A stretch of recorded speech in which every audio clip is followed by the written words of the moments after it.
घर का एक सरबराह है वो बाहर है, बच्चे परेशान हो जाते, माँ बाहर होती, बच्चे परेशान हो जाते हैं, तो मोमन कॉल आती है, बेटे आप परेशान ना हो, मैं आ रहा हूँ। वो दुनिया के कोने में बैठा, बोलिए हौसला मिलता है कि नहीं मिलता?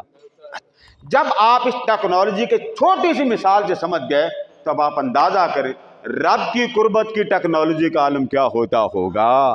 बंदा घर में है, तसल्ली में वो भी है, बंदा घर से बाहर, तसल्ली में वो भी है, बंदा दूसरे मुल्क में बैठा, तसल्ली में वो भी है, बंदा हवाई जहाज पे जा रहा है, तसल्ली में वही है, बाई रोड जा रहा, हर जिहत में उसको अलग तसल्ली दे रहा है, इसको अलग।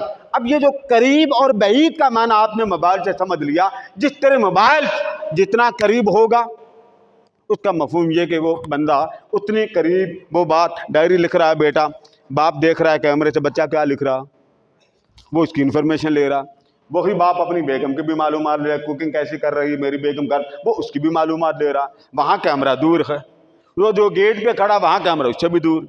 यानी करीब होना या दूर होना ये एक मानवीय हैसियत है। अब आप क्या कह सकते हैं, बाहर आप जाते हैं, अब्बू जी उसको भी देख रहे हैं, अब्बू जी उसको भी देख रहे हैं, अब्बू जी मेरे भी देख रहे हैं, मैं गेट पे आपसे बात कर रहा हूँ, वो कैमरा लगा, ऐसे ही है ना। अब ये सारी जिहतों में देखने वाला आपके करीब है कि नहीं, जरा ये पहले समझे जी। अब ये कहना कि अल्लाह हर जगह है कि नहीं, ये कॉन्सेप्ट समझना हो तो मोबाइल से समझ लो, लोगों कैमरों से समझ लो, सिक्योरिटी कैमरों से समझ लो कि अगर आपके कैमरों ने आपको उन मोबाइल की स्क्रीन से दूर नहीं होने दिया, आउट नहीं होने दिया, तो रहमान से कौन सी शय छुप सकती है। अब इतनी बात समझ गए। अब करीब और बईद को इसी मायने में समझ लें कि जिस तरह बैठा वो शख्स है बाहर, जिस्म बाहर है, उसके लिए दूर होना या करीब होना उसका कोई माना नहीं है।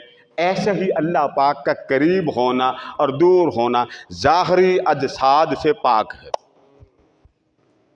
अब इस करीब और दूर के मफहूम को ज़रा मजीद समझ लें ताकि आपको पता चले कि नुज़ूल होना, नुज़ूल इजलाल का माना क्या।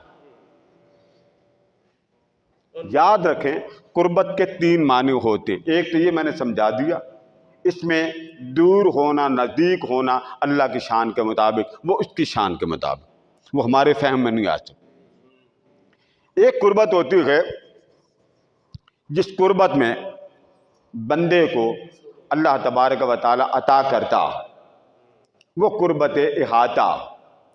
वो कुर्बत इहाता क्या? सिंपल सी मिसाल मैंने आपको दे दी कि अल्लाह ताला की रहमत, अल्लाह की तजल्ली मोमिनों को भी अता होती है, काफिरों को भी अता होती है।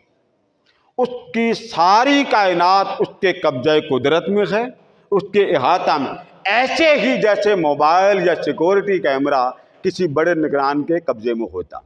उसको एक एक चीज़ की फिक्र होती है कि मैंने ये बात सुन ली है, अब इसको जवाब क्या देना, उसने ये बात कही है क्या जवाब देना। तो अल्लाह पाक की जो तजल्ली है उसने इहाता कर रखा है हर मोमिन का, हर काफिर का। ये 2 किस्में हो गई, एक तजल्ली होती है, एक कुर्ब होता है कुर्बे मुसाफत, यानी अल्लाह दूर है करीब, ये मैंने आपको माना समझा दिया, उसका माना उसकी शान के मुताबिक। दूसरा उसका इहाता, ये कायनात को अल्लाह ने अपनी रहमत के इहाते में ले रखा है। तीसरी बात एक होती है कुर्बत करामत, ये वो खास तजल्ली होती है जो अल्लाह ताला सिर्फ खास बंदों पे करता, ये खास तजल्ली। और यही वो खास तजल्ली है जो अल्लाह पाक शब बारात की शाम को शुरू करता है और आजान फजर तक कायम रखता। वो चाहता ये खास दोस्तों के लिए थी, ये फैज़ मेरे महबूबों को के लिए था, ये मेरे प्यारों के लिए था, तो ये सारे भी तो मेरे ही हैं ना, तो इनको महरूम क्यों करूं। तो अल्लाह पाक की तजल्ली का जिक्र ताजदार कायनात ने फरमाया शाबान ओली, शाबान मेरा महीना।